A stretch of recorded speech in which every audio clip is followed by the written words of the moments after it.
Hello, and welcome to STEM Time with the Houston Public Library.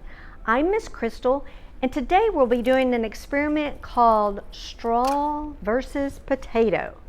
So this experiment is going to show the power of compressed air.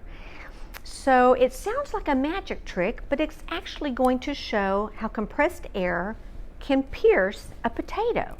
So here are the supplies you will need for this experiment. You will need several plastic stiff straws and a raw potato. So let's begin. So first take a straw and let's hold it on the outside with our fingers, and with quick jab motions, let's see if we can pierce the potato. So I'm not having much luck. Okay. But this time, let's do it differently. I'll even take a fresh straw, and I'm going to put my thumb across the top of it.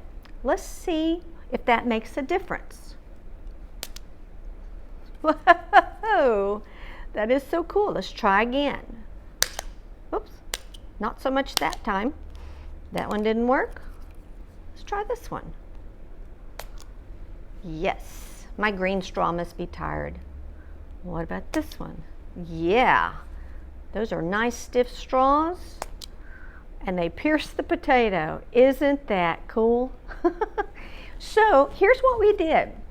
The first time we tried to stab the potato without covering the top of the straw, the air pressure inside the straw gets pushed out of the top, so it's unable to cut the potato.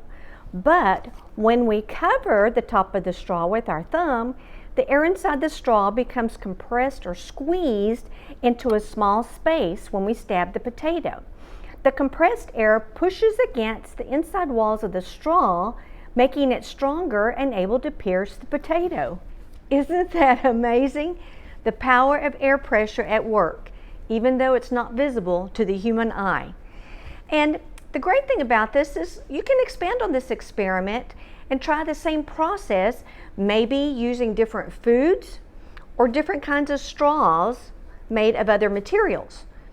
So each time be sure to note your hypothesis and conclusion on how the compressed air works or doesn't work, depending on the variations you may want to try.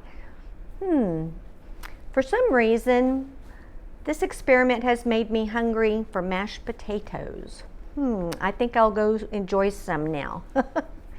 Thank you so much for joining us for STEM Time. See you next time. Bye.